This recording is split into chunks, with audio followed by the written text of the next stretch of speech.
What if the single biggest source of your self-doubt, the thing that maybe stops you from dating or makes you feel a wave of frustration when you think about it, is a problem that's not even real? I cannot tell you how many capable, handsome, confident men I have sat across from, and I watch them radiating visible confusion. They can't look me in the eye. When they finally speak, it is this heartbreaking small voice that asks, "Is this normal, Dr. Emma?" They are talking about size every time, and they are carrying this weight of secret embarrassment and relationship fears that is just crushing them. If that's you, I get it. I hear you. But what I need you to know right now is that everything you think you know about what is normal is likely a dangerous, carefully constructed lie. Let's be brutally honest for a minute about why you are so confused about this. We cannot ignore comparison culture, media, and unrealistic expectations. It's a multi-billion-dollar machine designed to keep you in self-doubt. Seriously, think about the last video you clicked on. Was there a shady pre-roll ad promising a miracle fix? That's where the confusion starts. It's an industry that literally thrives on making you feel small. But here's the part nobody talks about. If any of those fixes worked, that industry would disappear. It depends on your fear and frustration. Imagine a man I consulted recently. Let's call him Sarah's boyfriend. He wouldn't go to the gym locker room. He wouldn't start a new relationship. He was terrified of rejection and relationship fears before anyone even got close. And when he was intimate, his brain was so flooded with anxiety and performance pressure that his confidence would just vanish. He was creating the very scenario he was terrified of, but for a completely different reason.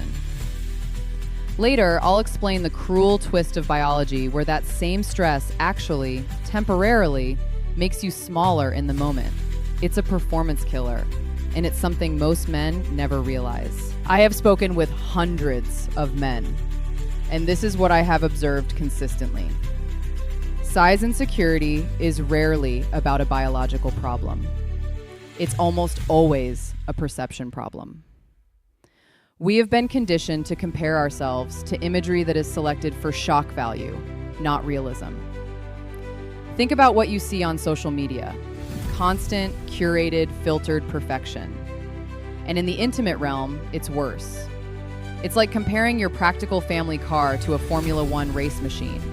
They aren't meant to be the same, but your brain can lose track of that fact. Have you ever wondered what the actual silent majority looks like? I have reviewed the extensive global data that you will never see advertised. When we actually look at the broad spectrum of humanity, it's reassuring. The vast majority of men, over 90%, fall comfortably within what is a totally healthy and effective range. I have seen the visible relief wash over a man's face when he understands this. Knowing the true statistical map can instantly start dissolving the self-doubt.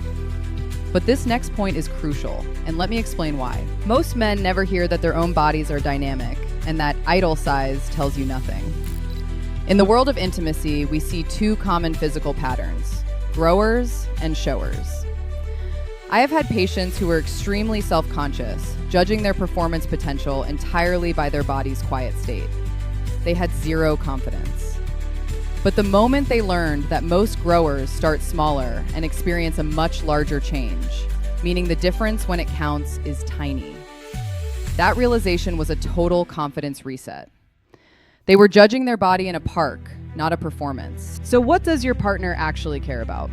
Here is a perspective that often surprises my patients. In extensive observations of human psychology, partner satisfaction is almost never about a specific measurement. Connection, trust, skill, emotional well-being, intimacy, and confidence are consistently what people cite as making them happy. A partner who is present and attuned is infinitely more desirable than someone physically perfect but mentally absent or full of self-doubt. Intimacy is a dialogue, not a show. But before we get there, let's dismantle the specific traps laid for you. The myth around supplements is that a pill can target tissue. As a specialist, I must be clear, this is physically impossible.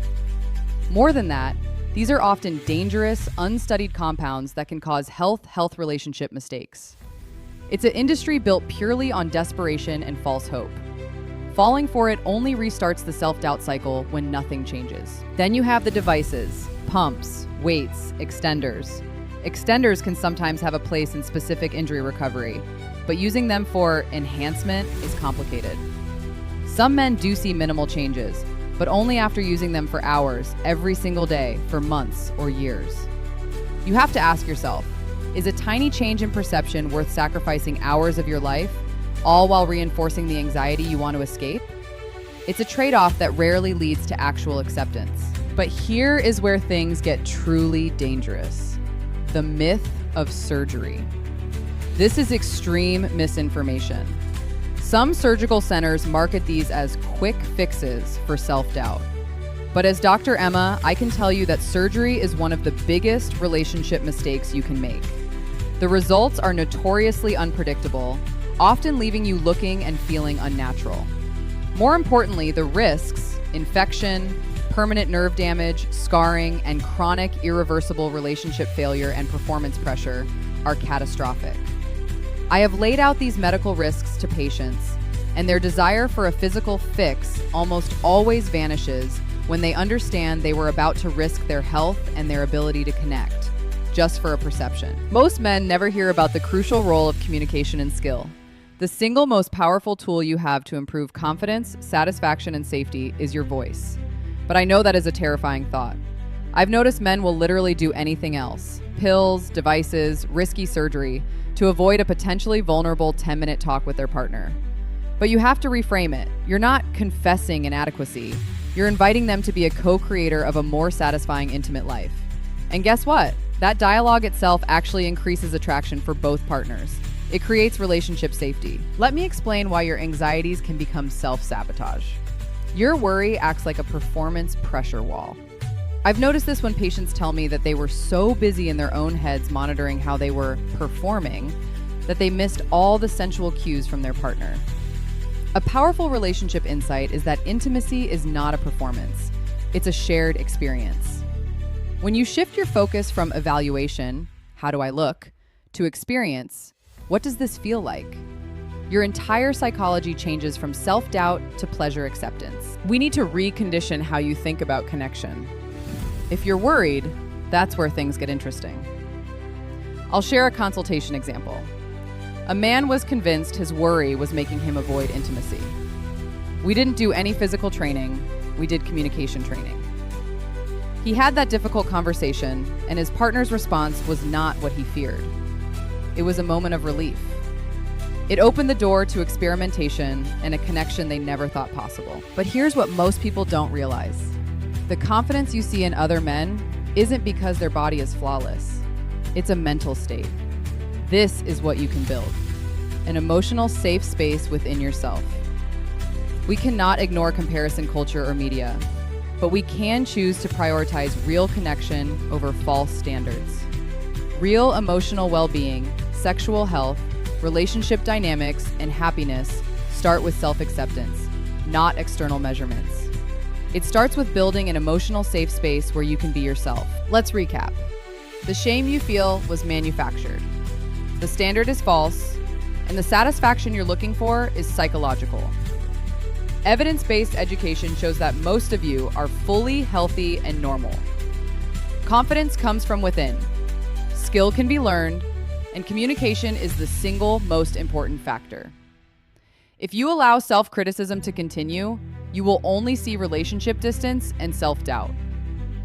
Many couples tell me that when the performance pressure was off, their connection opened up in a way they never expected.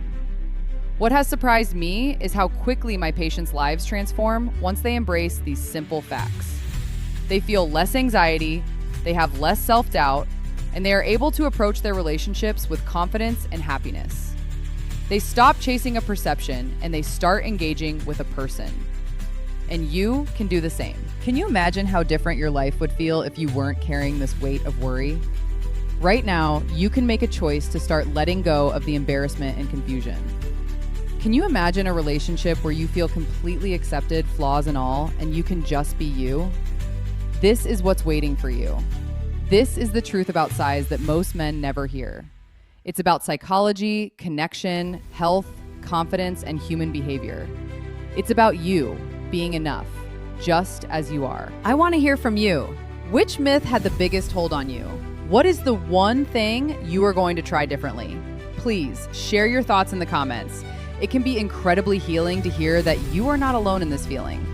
And if you found relief or help in this video, please subscribe. We are building a community here that values authentic connection, evidence-based education, emotional well-being, and confidence. I am Dr. Emma, and I am so honored that you joined me for this conversation. You got this. I'll see you in the next one.